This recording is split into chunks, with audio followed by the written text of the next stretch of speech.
Bonjour à tous. Alors aujourd'hui dans cette vidéo on va voir quelle méthode choisir. Est-ce qu'on part plutôt sur un entretien, un guide d'entretien ou est-ce qu'on part sur un questionnaire? C'est une question centrale puisque toute partie empirique d'un mémoire va se baser sur un outil d'enquête et sur une méthodologie particulière. Et il va falloir arbitrer, choisir si vous partez plutôt sur un guide d'entretien ou sur un questionnaire. Donc il y a plusieurs choses qui distinguent ces deux outils et ces deux méthodologies naturellement et je vais les présenter effectivement dans cette vidéo. Donc d'une part la recherche qualitative va s'appuyer sur un guide d'entretien, alors que l'approche quantitative va s'appuyer sur un questionnaire. Pourquoi? Parce que le guide d'entretien va s'inscrire dans le cadre d'une approche qualitative exploratoire, c'est-à-dire qu'on va chercher à laisser de la marge de manœuvre aux répondants pour qu'ils puissent identifier des variables qu'on va qualifier, c'est-à-dire qu'on va identifier. A contrario, le questionnaire va nous permettre de mesurer statistiquement les résultats de nos questionnaires. On va être sur des questions fermées, puisqu'encore une fois, notre but n'est pas de qualifier, mais de quantifier, c'est-à-dire de mesurer le nombre de réponses qu'on aura en fonction des questions qu'on aura et en fonction du nombre d'interviewés qu'on va avoir.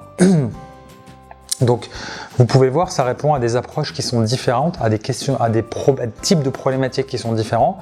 Si effectivement votre problématique va reposer davantage sur une approche exploratoire, vous allez davantage partir sur un guide d'entretien. Si en revanche, votre problématique va s'appuyer sur le fait de quantifier, vous allez partir sur un questionnaire.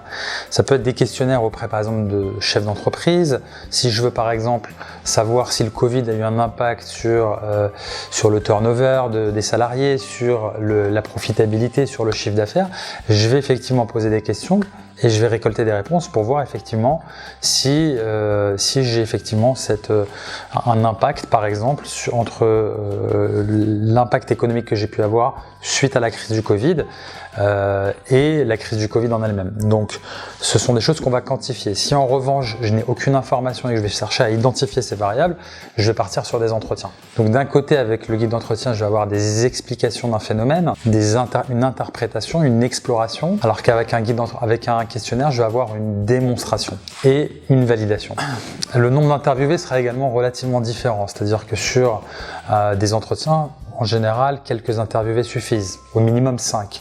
Sur des questionnaires, je vais devoir avoir un nombre assez important de personnes interviewées. Ça peut même aller jusqu'à une centaine si je veux avoir un échantillon représentatif. Et cette centaine de personnes interviewées sera effectivement relativement diversifiée pour minimiser tout risque de biais par rapport effectivement à nos conclusions et à nos extrapolations par rapport à la population mère. Alors, le guide d'entretien, vous allez avoir des questions fermées ou semi-fermées. Vous laissez de la marge de manœuvre aux répondants pour identifier ces variables qui vont émaner de ces entretiens et des questions que vous allez poser. En revanche, un questionnaire va poser des questions qui sont relativement fermées, encore une fois, pour quantifier. Les modalités, les variables d'étude sont à déterminer dans le cadre d'un entretien. Elles sont connues dans le cadre d'un questionnaire. Voilà, j'espère que cette vidéo va vous apporter quelques éclairages intéressants pour vous aider à arbitrer entre un guide d'entretien ou un questionnaire, une méthodologie qualitative ou quantitative. C'est un choix qui est absolument fondamental. Je vous invite également à le faire valider par votre directeur de mémoire lorsque vous choisissez une optique, vous choisissez une méthodologie et je vous souhaite effectivement bon courage pour la rédaction de votre mémoire.